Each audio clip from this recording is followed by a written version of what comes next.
Dhaka সেনানিবাসের MES ভবনকে অস্থায়ী কারাগার ঘোষণা করা হয়েছে। অস্থায়ী কারাগারের বিষয়ে প্রজ্ঞাপন জারি করেছে স্বরাষ্ট্র মন্ত্রণালয়।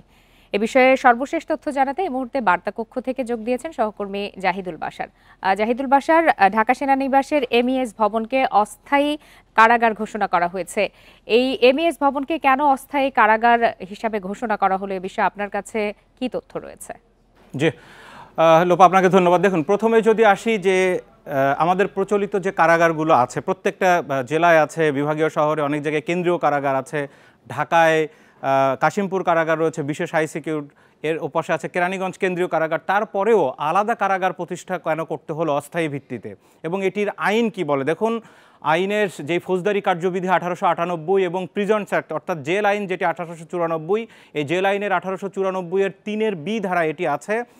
এটি ফৌজদারি কার্যবিধির যেই ক্ষমতা দেওয়া হচ্ছে সেই ক্ষমতা বলে স্বরাষ্ট্র মন্ত্রণালয় অর্থাৎ পুলিশের পক্ষ থেকে জেল কর্তৃপক্ষ এটি কিন্তু পারেন তারা আলাদাভাবে একটি কারাগার স্থাপনের অস্থায়ী।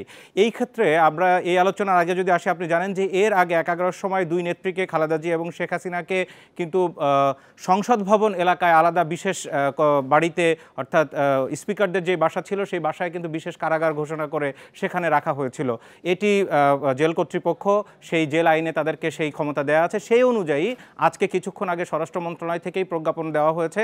যেহেতু জেল প্রশাসন স্বরাষ্ট্র মন্ত্রণালয়ের অধীনে, সুতরাং তাদের সেখান থেকে যে প্রজ্ঞাপনটি এসছে সেখানে বলা হয়েছে ঢাকা সেনানিবাসের যে বাসার রোডস্থ এমইএস এর যে 54 নম্বর ভবন, সেই ভবনটিকে অস্থায়ী কারাগার দেওয়া হয়েছে। এখন আপনি যারা ছিলেন, সঙ্গত কারণে এই প্রশ্নটি জানতে চাই যে কাদেরকে রাখা হবে এই অস্থায়ী কারাগারে, যেহেতু আপনি বললেন কিছুক্ষণ আগে যে উদাহরণ আছে। জি দেখুন, সেটি প্রজ্ঞাপনে নেই, কিন্তু যেটি ধারণা করা হচ্ছে, আপনি জানেন যে সম্প্রতি গতকালকে এবং তার আগে সেনানিবাসের সেনা সদরের পক্ষ থেকে আলাদা সংবাদ সম্মেলন করা হয়েছে। আন্তর্জাতিক অপরাধ ট্রাইব্যুনাল থেকে গুমের অভিযোগে, গুম করে নির্যাতনের অভিযোগে যে 30 জনের বিরুদ্ধে গ্রেপ্তারি পরোয়ানা জারি করা হয়েছে শেখ হাসিনা সহ, সেখানে 23 জন ব্যক্তি হিসেবে 23 সাবেক এবং বর্তমান সামরিক কর্মকর্তা রয়েছে। সেনা সদরের এক সংবাদ ব্রিফিংয়ে গত শনিবার তারা বলেছেন যে এর মধ্যে 15 জন যারা এই মুহূর্তে চাকরিতে রয়েছেন সামরিক কর্মকর্তারা, তারা সেনা হেফাজতে রয়েছেন। সুতরাং যেটি ধারণা করা হচ্ছে তাদের বিশেষ নিরাপত্তার জন্য হয়তো তাদেরকে সেনাবাহিনীর ভেতরেই, ক্যান্টনমেন্টের ভেতরেই একটি অস্থায়ী কারাগার করা হয়েছে এবং সেখানে তাদেরকে রাখা হবে। দেখুন, এখানে একটা বিষয় একটু স্পষ্ট করা দরকার যে তাদেরকে কিন্তু এখনও গ্রেপ্তার দেখানো হয়নি, কারণ গতকালকে এই বিষয়টি নিয়েই চিফ প্রসিকিউটর এবং অন্যান্য প্রসিকিউটরদের আমরা প্রশ্ন করেছিলাম। নিয়ম অনুযায়ী গ্রেপ্তার দেখানো 24 ঘন্টার মধ্যেই কিন্তু আদালতে আনতে হবে। সেটি আন্তর্জাতিক অপরাধ ট্রাইব্যুনালেও হতে পারে অথবা যে কোনো ম্যাজিস্ট্রেটের সামনেও হতে পারে, কিন্তু এখন পর্যন্ত তাদেরকে আনা হয়নি। তার মানে তাদেরকে এখনও গ্রেপ্তার দেখানো হয়নি। এই গ্রেপ্তার দেখানোর কাজটি কিন্তু সেনাবাহিনীর নয়, অর্থাৎ সেনা হেফাজতে থাকাটাই কিন্তু তাদের গ্রেপ্তার নয়। এই বিষয়টি গতকালকে প্রসিকিউটররা স্পষ্ট করেছেন। তারা বলেছেন নিয়ম অনুযায়ী এই গ্রেপ্তারি পরোয়ানা তামিল করবে হচ্ছে পুলিশ। এবং এখানে আরেকটি বিষয়, আন্তর্জাতিক অপরাধ ট্রাইব্যুনাল থেকে গত 8 অক্টোবর যখন এই প্রজ্ঞাপন অর্থাৎ পরোয়ানার কাগজপত্র পাঠানো হয়, সেখানে দুটি ভাগ ছিল। একটি হচ্ছে আইজিপিকে, পুলিশ প্রধানকে পাঠানো হয় গ্রেপ্তারি পরোয়ানা তামিল করার জন্য, এবং চিফ অফ আর্মি স্টাফ অর্থাৎ সেনা সদরের সেনাপ্রধানকে উদ্দেশ্যে সেখানে যেটি পাঠানো হয় সেটি ছিল হচ্ছে তাদের বিরুদ্ধে, কিছু কর্মকর্তার বিরুদ্ধে পরোয়ানা জারি করা হয়েছে সেই তথ্যটি তাদের অবহিত করার জন্য। সুতরাং পরোয়ানা তামিল করবে পুলিশ। এখন পুলিশ যখন তাদেরকে গ্রেপ্তার দেখাবে সেই সময় থেকে 24 ঘন্টা শুরু হবে। এই জায়গায় অনেকের বোঝার হয়তো অনেকটা অস্পষ্টতা রয়েছে।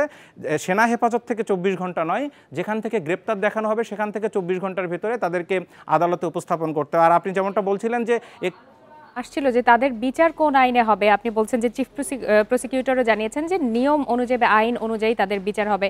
অনেকের ধারণা যে তাদেরকে কি সেনা আইনে বিচার করা হবে কিনা, এই বিষয়টা একটু দেখুন, এই প্রশ্নটি অনেকবারই ঘুরে ফিরে আসছে। গতকালকে চিফ প্রসিকিউটর সেই বিষয়টি স্পষ্ট করেছেন এবং তিনি বলেছেন যে যেহেতু পরোয়ানা গেছে আন্তর্জাতিক অপরাধ ট্রাইব্যুনাল থেকে এবং গুম, আন্তর্জাতিক অপরাধ ট্রাইব্যুনাল অ্যাক্ট যেটি 1973, সেই অ্যাক্টে গুম করে অর্থাৎ ফোর্স ডিসঅ্যাপিয়ারেন্স যারা রয়েছেন, বলপূর্বক যাদেরকে অপহরণ করা হচ্ছে, গুম করে রাখা হচ্ছে, সেটি মানবতা বিরোধী অপরাধ একটি, এবং সেই পরোয়ানাটি এই ট্রাইব্যুনাল থেকে দেওয়া হচ্ছে। সুতরাং তাদের বিচার এখানে হবে। আরেকটি বিষয়, আন্তর্জাতিক অপরাধ ট্রাইব্যুনালের চিফ প্রসিকিউটর বলেছেন যে ট্রাইব্যুনাল অ্যাক্ট, ট্রাইব্যুনাল আইন এত শক্তিশালী যে অন্য যে কোনো আইনের উপরে এই আইনের অবস্থান থাকবে এবং এটি সংবিধান দ্বারাই প্রোটেক্টেড।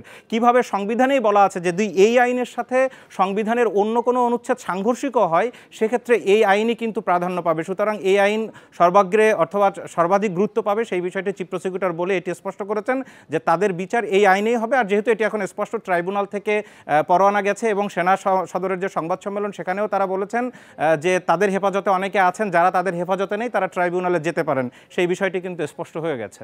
জি জাহিদুল বাশার, আপনাকে অনেক ধন্যবাদ। আপনার কাছ থেকে বেশ কিছু বিষয় পরিষ্কার ব্যাখ্যা পাওয়া গেল।